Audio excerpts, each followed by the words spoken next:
Shalom, très cher bien-aimés, que la grâce et la paix de notre Seigneur Jésus-Christ soient sur vous, que la main de Dieu soit sur vous dans le précieux nom de notre Seigneur Jésus. Content de vous retrouver, n'est-ce pas, dans ce direct que nous allons reprendre avec puissance pour reprendre, n'est-ce pas, la grâce que Dieu nous avait faite de pouvoir, n'est-ce pas, faire cela. Eh bien, parce que nous avons des messages, n'est-ce pas, poignants et forts à apporter. Que le Seigneur bénisse tout de suite tous ceux qui se connectent. Merci d'être avec nous, que le Seigneur vous bénisse et que sa grâce soit sur vous au nom de Jésus. Voilà. Le thème que j'ai donné à cette entrevue, j'en ai dit à ce message de ce soir, parce que chaque jour nous reprenons notre direct de manière très forte. Voilà, parce qu'il y a trop de plaisanteries sur la place. Et nous voulons dire que Dieu fait son choix. Dieu fait son choix. Il choisit son nom pour le bénir, pour le restaurer. Il donne mandat à quelqu'un afin de pouvoir honorer son Saint-Nom. C'est pour cela que j'ai dit que nous allons d'abord prier le Seigneur, voilà, et puis on va commencer ce direct. Ça sera fort, que le Seigneur vous bénisse. Père, je vais te rendre toute la gloire. Je demande simplement que tu me conduises, que tu nous conduises, Seigneur, dans le langage, dans le verbe, afin que nous ne puissions pas dire des paroles déplacées, mais que ce soient des paroles de l'Esprit qui puissent fortifier une personne. Car l'Éternel, toi, tu nous accordes ta grâce. À toi seul la gloire au nom de Jésus. Amen. Que le Seigneur vous bénisse. Je salue tous ceux qui se connectent, n'est-ce pas, depuis la Côte d'Ivoire, la France, voilà, voilà, partout, que le Seigneur vous bénisse, voilà, que le Seigneur vous bénisse, que sa grâce soit sur vous. Voilà, le thème c'est fortifie-toi toi-même et aie bon courage. Fortifie-toi toi-même et aie bon courage. Bien-aimé, quand le Seigneur parlait du thème de se fortifier à celui qu'on appelle, n'est-ce pas, Josué, l'héritier direct de Moïse, il lui disait, n'est-ce pas, dans Josué chapitre 1, il dit, après la mort de Moïse, serviteur de l'Éternel, l'Éternel dit à Josué, fils de Nun, serviteur de Moïse, Moïse, mon serviteur, est mort. Maintenant, lève-toi, passe ce Jourdain, toi et tout ce peuple, pour entrer dans le pays que je donne aux enfants d'Israël. Alléluia. Moïse, mon serviteur, est mort. Lève-toi, Josué, passe ce Jourdain avec le peuple. Alléluia. Arrête de te lamenter. Il dit, tout lieu que foulera la plante de votre pied, je vous le donne, comme je l'ai dit à Moïse. Faut bien écouter. Vous aurez pour territoire, depuis le désert et le Liban, jusqu'au grand fleuve, le fleuve de l'Euphrate, tout le pays des Hétiens et jusqu'à la grande mer, vers le soleil couchant. Mes amis, en effet, la lecture va jusqu'au verset 9. En effet, quand nous lisons ce texte, Dieu parle à Josué. Et il dit à Josué, mon serviteur Moïse est mort. Lève-toi maintenant et passe ce Jourdain avec le peuple. Moïse est mort. Seigneur, attends que Josué finisse de faire les funérailles.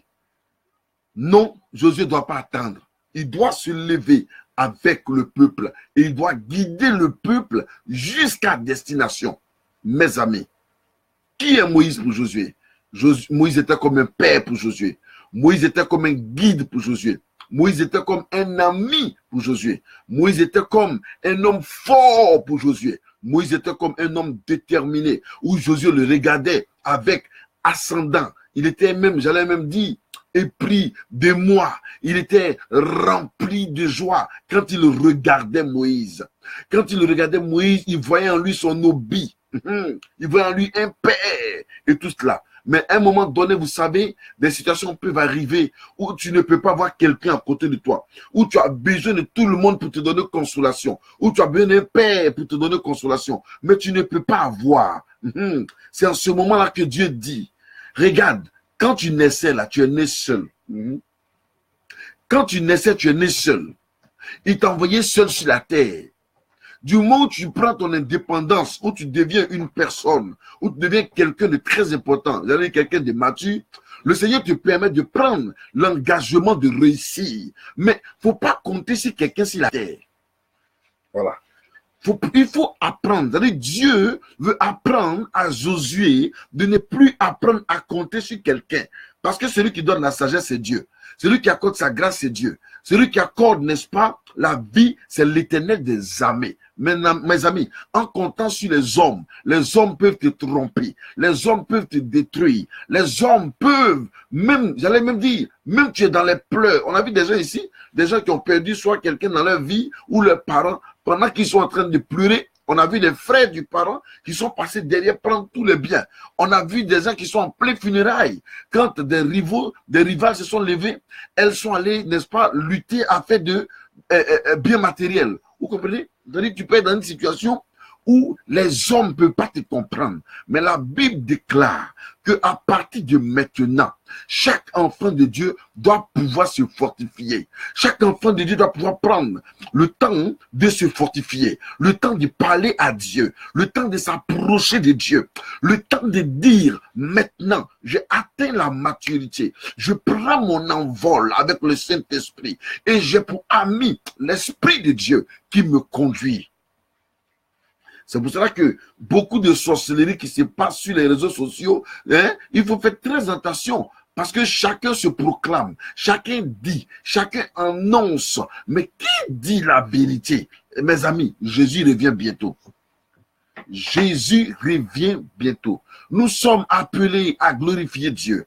Nous sommes appelés à élever Dieu. Nous sommes appelés à magnifier le nom du Seigneur. Nous sommes appelés à proclamer Jésus-Christ de Nazareth. Regarde, la première mission à laquelle Dieu nous appelle, nous avons carrément oublié la mission. Notre mission sur la terre, ce n'est pas d'abord la bénédiction. Ce n'est pas d'abord la bénédiction, la prospérité, l'élévation, les choses de ce genre. La première mission de nous, enfants de Dieu, c'est le royaume des cieux que nous voulons voir. C'est le royaume des cieux. La première mission que nous devons avoir, que Dieu nous donne, c'est son royaume. C'est le royaume de Dieu. C'est hériter le royaume des cieux. Aujourd'hui, nous cherchons à hériter les biens. Nous cherchons à hériter les héritages. Nous cherchons à lutter héritage ou bien à lutter bien, à lutter je ne sais pas quoi. Mais, ce qui doit nous préoccuper d'abord en première position, c'est la grâce du Père. Alléluia. Ce qui doit nous préoccuper, c'est de pouvoir apprendre à hériter, n'est-ce pas, le royaume des cieux. Parce que c'est seul le royaume des cieux qui peut donner à une personne la vie et une garantie. Tu peux avoir toutes les richesses de ce monde, mais tu peux aller en enfer. Tu peux aller périr en enfer. Tu peux avoir tous les trésors de la terre, les maisons que tu veux, les voitures que tu veux. Mais est-ce que tu t'es une fois demandé si tu as hérité, demain tu pourras hériter le royaume des cieux? Parce qu'aujourd'hui, nous oublions l'essentiel. Nous oublions l'essentiel et nous allons à des considérations inutiles, des considérations auxquelles Dieu accorde peu, n'est-ce pas, de crédit. Il dit à Josué. Mais en même temps qu'il parle avec Josué, il dit, ne vous étonnez pas. Regardez, un jour Jésus était avec ses disciples, et puis ses disciples reviennent, et puis disent, Seigneur, on est parti là. Et les démons nous étaient soumis. Quand on dit démon sort, et puis démon s'en va. Quand on dit démon fait ça, démon s'en va. Oui, c'est très important. Les démons s'en vont. Mais oui, Jésus dit, ne vous étonnez pas. Parce que avant même que vous allez, je voyais déjà Satan tomber du ciel. C'est-à-dire, nous, on se réjouit parce qu'on chasse les petits démons. Mais Jésus dit, avant même qu'on ne parte là, il lui voyait Satan même tomber du ciel. C'est-à-dire, le patron des démons là, il tombait du ciel déjà. Lui, il l'avait déjà vu. Nous, on se réjouit des petites bénédictions de voitures, des petites bénédictions de maisons, des petites bénédictions de voyages, des petites bénédictions de ceci et de cela. Mais est-ce que vous savez ce que Dieu lui voit? Est-ce que tu sais ce que Dieu lui voit pour toi? Au lieu de t'attarder, de dire non, voilà, moi, voici, de te taper la poitrine. Hey! Au lieu de se taper la poitrine, regardons à l'Éternel. Regardons à l'Éternel. Si quelqu'un tombe sur nous, qui nous regarde, il faut qu'il soit béni au travers du message. C'est-à-dire, il faut qu'il sache que à partir de l'instant où il écoute ce message, il peut hériter le royaume des cieux. Il peut hériter la grâce du Père. Il peut hériter Dieu dans sa vie. Et c'est pour ça que Dieu dit, tout lieu que foulera la plante de votre pied, je vous le donne, comme je l'ai dit à Moïse. C'est-à-dire, la promesse avait été déjà dite à Moïse. Où Dieu dit à son peuple, tout lieu où foulera la plante de votre pied, je vous le donne. Quand Dieu dit, tout lieu où foulera la plante de votre pied, je vous le donne en héritage, là. C'est pas intéressant. Maintenant, toi, parce que tu as eu petit billet d'avion pour voyager, tu es quitté Abidjan, tu es allé au Ghana tout près là, ou bien tu es allé en France, ou bien tu es allé, je ne sais pas où, automatiquement tu es devenu un été planétaire. Et tu commences à te réjouir, tu commences à vociférer parce que tu as voyagé un peu. Moi, j'ai voyagé, mais tu ne vaux rien. Avant que tu ne voyages, Dieu dit, tout lieu où fout la plante de ton pied là, il t'a déjà donné. Donc, si j'arrive en France, que j'ai réussi en France, alléluia, c'est parce qu'il est écrit que le lieu où foulera la plante de mon pied, Dieu me donne. Si j'arrive en Italie, que j'émerge en Italie, alléluia, c'est parce que Dieu a dit déjà dans sa parole que tout lieu où foulera la plante de mon pied, il va me donner. Si j'arrive à Boaké, que je commence à émerger à Boaké, c'est parce que Dieu a déjà dit que tout lieu où foulera la plante de mon pied, il va me donner. Donc ce n'est pas une surprise. Si j'arrive par exemple à Bobo, à Yopougon, n'est-ce pas, à Lakota, quelque part dans une ville, même d'un village caché, un village qu'on ne connaît pas, que je passe à prospérer dans ce village, mes amis, ce n'est pas étonnant. C'est parce qu'il est écrit dans la parole de Dieu que tout lieu où foulera la plante de votre pied, je vous le donnerai en héritage. Comme je l'ai dit à Moïse, les promesses sont déjà écrites dans la parole. Donc rien ne doit nous surprendre. Rien ne doit te surprendre, bien-aimé. Ne crois pas que tes voyages sont pour toi une bénédiction à tel point de te moquer des autres. Ne crois pas que, parce qu'aujourd'hui tu as un peu d'argent et que tu manges à ta faim, ne crois pas que c'est une bénédiction à telle sorte que tu te moques des autres. Ne crois pas que parce qu'aujourd'hui tu portes un costume ou que tu es assis dans un véhicule, c'est une bénédiction à tel point que tu te moques des autres. C'est des choses qui t'ont déjà préparées. C'est des choses que le Seigneur avait déjà préparées. Donc, c'est les choses préparées qui existent, qui arrivent. C'est comme Coca-Cola. Coca-Cola est une marque déposée. Coca-Cola est une marque déposée. C'est-à-dire, on ne fabrique plus Coca-Cola. C'est la marque maintenant qui se vend. Toi, tu peux t'élever, tu fais ton djagaoula, tu vends, tu appelles ça Coca-Cola. Ça a marché. Mais il faut donner le pourcentage. C'est tout. Donc, Coca-Cola fait plus d'efforts. Coca-Cola fait plus d'efforts. Et c'est comme ça, Dieu ne fait pas d'efforts. Et les véritables enfants de Dieu, les véritables oints du Seigneur, ceux qui se font appeler enfants de Dieu, alléluia, ne sont pas effrayés par n'importe quelle situation que ce soit sur la terre. Parce qu'ils se disent quoi? Leur Père Céleste a la solution à tout problème. Alléluia. Toi, tu attends pour que quelqu'un vienne te fortifier. Tu attends pour que quelqu'un vienne essuyer tes larmes. Tu attends pour que quelqu'un vienne te parler. Tu attends pour que quelqu'un vienne t'exhorter. Alléluia. Faut attendre. Faut attendre. Tu as duré là. Celui-même qui vient t'exhorter là. Celui-même qui vient dans le but de te fortifier là. Quand il quitte là, c'est ce qu'il s'en dit de toi. Il s'en va se moquer de toi. Il s'en va t'insulter. Il s'en va te dire, regarde, il est trouvé assis dans la poussière. Il n'a pas dit peu. Il s'en va te dire n'importe quoi. Il s'en va te critiquer chez les autres. Mais si tu es un véritable enfant de Dieu, il faut apprendre les choses telles qu'elles se présentent à toi, mais pas à te... Même si demain tu devenais ministre, président de la République, c'est parce que ces choses ont été préparées pour toi. Il n'y a aucune bénédiction qui ne soit... Tout a été déjà minutieusement préparé par le ciel. C'est pour ça que Dieu dit à Josué, il faut te fortifier. C'est quoi, tu pleures Moïse pendant 1 mois, 2 mois, il y a quoi?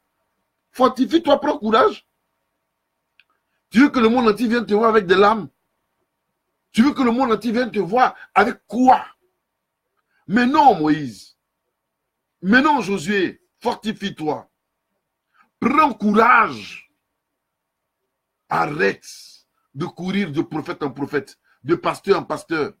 Arrête de courir. Vois n'importe qui. Tu as Dieu à toi. Tu as l'Éternel des armées avec toi. Tu as le Dieu tout-puissant avec toi. Tu as le véritable berger avec toi. Et il te dit, fortifie-toi toi-même. N'attends pas que des gens viennent te fortifier. Mais fortifie-toi toi-même. Parle à toi toi-même. La Bible dit un jour, David était coincé entre deux montagnes. Il était poursuivi par Saül. Et puis il était coincé dans l'allée de la montagne. Il fait comment? Il a commencé à trembler sur lui-même. Il tremblait, il tremblait, il tremblait. Et puis à un moment donné, il a arrêté de trembler. Non, pas qu'il a arrêté, mais il continuait de trembler. Et puis il a commencé à se parler lui-même. Et puis il dit, mais mon âme, pourquoi trembles-tu au-dedans de moi? Il se parle à lui-même. Il ne peut pas parler à la montagne. Ah, il regarde d'en haut, Dieu en haut. Mais lui, il est sur la terre. On dit, Saül arrive ici. Et puis on dit, Israël arrive là. L'armée des... Donc il est au milieu. Ça s'est passé comment? Il sait que s'il passe par l'armée de Saül, ils savent que David était rusé. Ils vont l'attraper. Alors il a commencé à parler à son âme. Mais mon âme, pourquoi trembles-tu dedans de moi? Il ne faut pas trembler. Espère en l'Éternel. Et l'Éternel agira pendant qu'il est en train de trembler. Et pendant qu'il parle à son esprit. Pendant qu'il parle à son âme. Toi, pendant que tu pleures, est-ce que tu es en train de dire que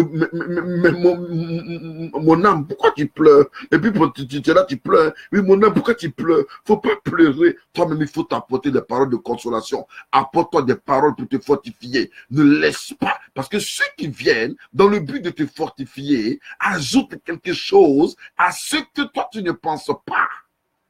Ils t'emmènent des idées démoniaques dans le but de te détruire et de t'enfoncer encore davantage. Donc quand tu es là, toi-même, tu dis, mon âme, pourquoi tu pleures? Arrête de pleurer. Espère en Dieu. Quand Dieu va faire, et je sais qu'un jour, pour moi, on va sortir. Dieu veut des personnes qui peuvent se fortifier eux-mêmes. Des personnes qui peuvent être autonomes et parler à Dieu le Père, et parler à l'Éternel des armées, et parler au Dieu tout-puissant, et parler au Dieu véritable, que de se laisser berner par les ondits, ou par les qu'est-ce qui se passe, ou par les étrangers.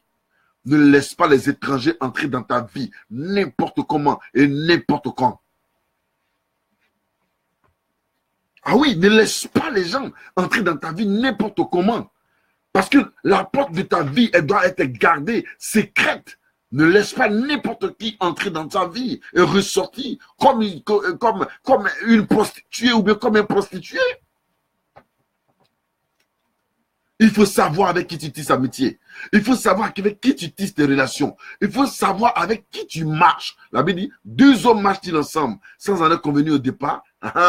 Sans en être convenus au départ. Je vais parler à quelqu'un. Même dans le ministère.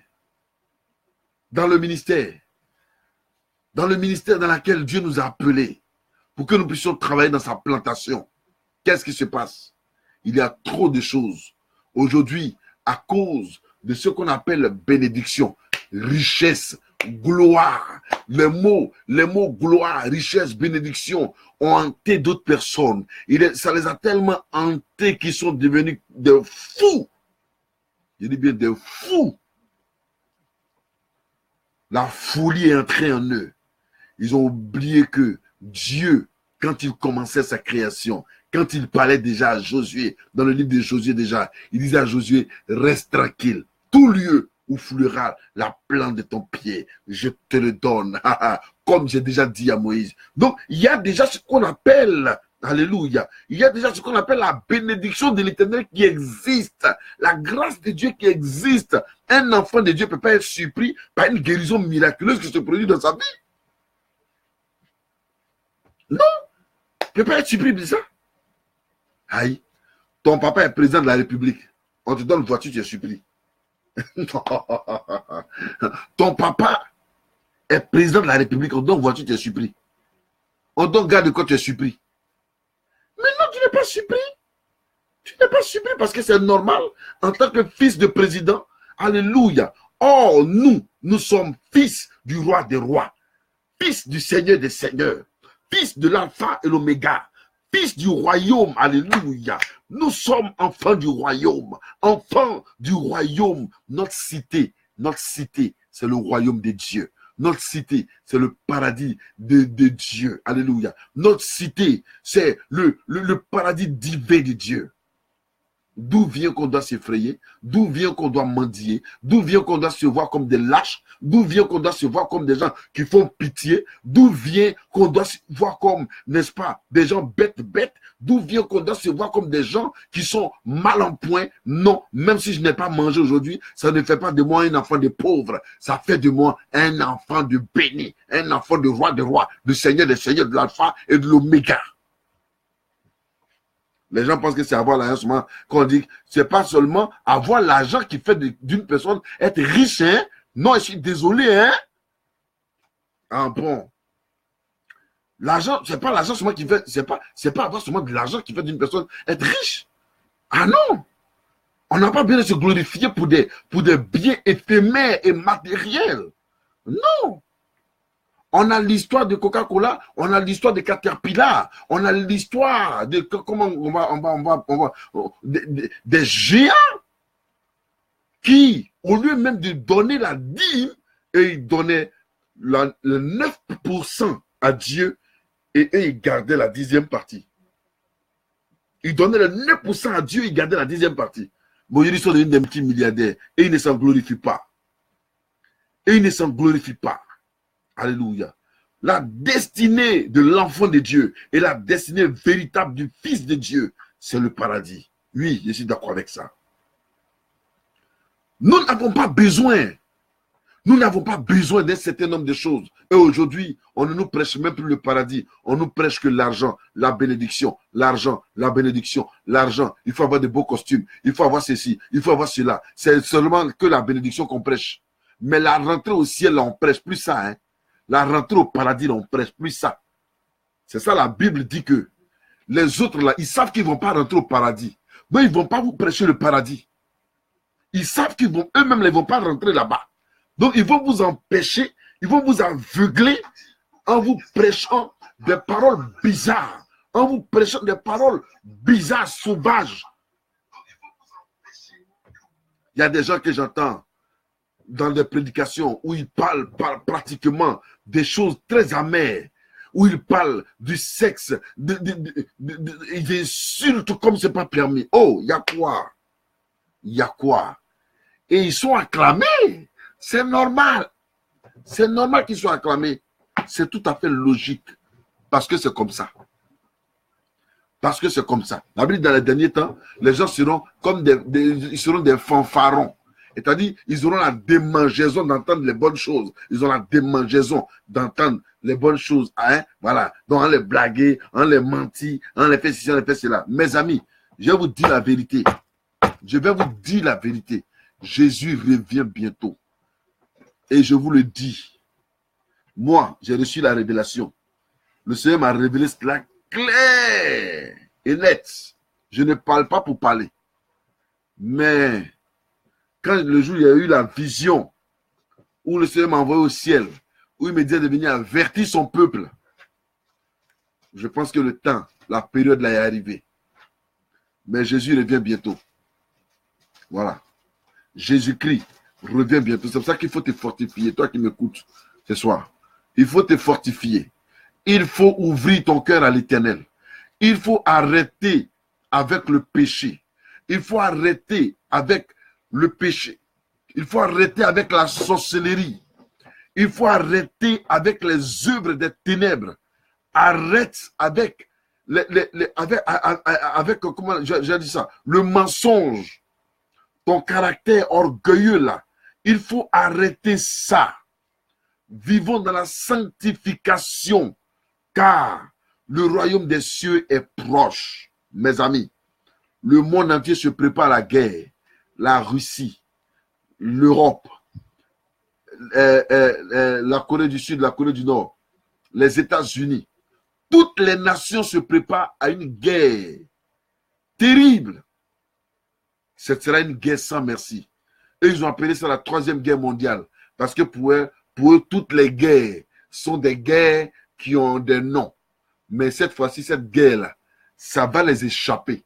Ils ne connaissent pas le nom encore qu'ils vont donner à cette guerre. Ils appellent ça la 3e guerre mondiale, mais ils ne savent pas que c'est l'Éternel lui-même qui est en train d'annoncer sa venue.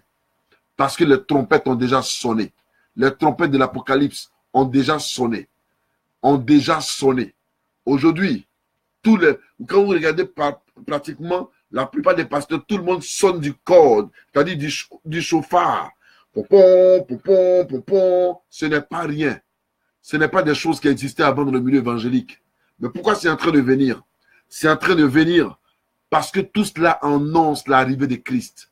Tout cela propulse et annonce l'arrivée de Jésus-Christ de Nazareth. Le Seigneur est à la porte. Tout le monde apprend à souffler du chauffard qu'ils prennent en Israël. Pour dire Jésus revient bientôt. Il faut que tu te fortifies. Regarde, certainement, tu as été malheureux tout ce temps. Mais les temps qui viennent, apprends à glorifier Dieu. Apprends à t'abandonner entre les mains du Seigneur. Laisse les malmailles. Laisse le mensonge. Abandonne ta mauvaise voix. Abandonne. Certainement, tu as 10 copines. Tu t'en réjouis parce que tu es un garçon super pile. Mais écoute-moi bien. Tu seras avec tes 10 copines quand l'enfer va te sourire. Peut-être que je serai peut-être la dernière personne à te parler cette nuit. Tu ne sais pas. Mais accepte Jésus-Christ. Marche avec lui. Glorifie le nom du Seigneur. Si tu ne t'es pas encore repenti, repens-toi. Approche-toi de Dieu et glorifie le nom du Seigneur. Ce soir, je ne serai pas long, mais je voudrais juste te dire, au travers du texte que nous avons lu, quand Dieu dit par exemple, nul ne tiendra devant toi, parce que je vais revenir sur le texte demain. Nul ne tiendra devant toi. Il dit nul, personne ne pourra tenir devant toi. Aujourd'hui, on a simplement peur des personnes qui sont en armes parce qu'on pense qu'ils peuvent détruire. Oui, ils peuvent tuer le corps, mais ils ne peuvent pas tuer l'âme. Mais Dieu dit, personne ne pourra tenir au-devant de toi. Le temps est en route, le temps est en marche. Les temps qui viennent sont des temps où l'enfant de Dieu doit apprendre à réfléchir, où l'enfant de Dieu doit apprendre à s'approcher véritablement du trône du Père, à s'approcher véritablement du trône de Dieu, parce que ces promesses que Dieu nous a données sont arrivées à leur terme, sont arrivées à leur accomplissement. Fortifie-toi, bien-aimé. Tiens bon. Toi qui avais abandonné la foi, ou toi qui étais sur le point d'abandonner la foi, fortifie-toi. Fortifie-toi. C'est pas parce que le pasteur, il est un beau sapeur que forcément il est le meilleur des pasteurs. Ce n'est pas parce qu'il a fait tous les voyages du monde qu'il est le meilleur des pasteurs. Non. Mais apprends à regarder et à savoir ceux qui ont la crainte de Dieu, ceux qui sont plus proches du Seigneur, avec la crainte du Seigneur dans le cœur. Alléluia. Attachés aux vertus de la parole de Dieu. Mais ceux qui sont vulgaires, qui disent des paroles, soit à s'attirer la foule et qui n'ont pas le Christ, qui ne mettent pas Christ comme le Dieu suprême, comme le véritable berger qu'il faut suivre, fuyez-les. Fuyez-les. J'ai dit fuyez-les. Car le temps est venu. Il faut que nous annonçons Christ. Il faut que nous annonçons le royaume de Dieu. Il faut que nous annonçons comment la venue de Jésus est proche. Jésus est proche. Je vous rendrai, j'ai certainement commencé le témoignage depuis longtemps, mais je vais reprendre ce témoignage encore où le Seigneur m'a fait voir son paradis ou son ciel pour la seconde fois. Le comportement du ciel, j'avais déjà parlé de cela, mais il faut que je parle de comment y entrer. Oui, parce que le temps de l'enlèvement n'est plus loin. Et je vais vous le démontrer. Le temps de l'enlèvement, quand ça va venir, voilà. Imaginez-vous, moi, le Seigneur me trouve sur le chemin, je fais un accident et personne ne sait que j'ai fait un accident. Et je me retrouve dans un endroit où je n'ai pas fait l'accident. Ah! Et les anges me disent, c'est eux qui ont provoqué cela. C'était le temps de l'enlèvement. Et puis on m'a pris, on m'a envoyé au ciel. Alléluia. Le temps vient où Dieu va trier son peuple. Où il va enlever qui il doit enlever. Il doit faire partie qui il doit faire partie. Nous serons à l'église. Peut-être que nous serons des cinquantaines de personnes. Nous serons une centaine de personnes. Ou des milliers de personnes. Mais combien vont aller au ciel ces jours-là? Combien au son de la trompette vont aller accueillir l'époux dans les nuages? Combien? Combien? Que le Seigneur nous aide et que sa grâce soit sur nous. Fortifie-toi toi-même. C'était acte 1 de fortifie-toi toi-même. Nous reviendrons là-dessus. Que le Seigneur vous bénisse. Je vous dis shalom et que Dieu bénisse le temps qu'il vous reste à vivre. Shalom, bien-aimés. Shalom au nom de Jésus.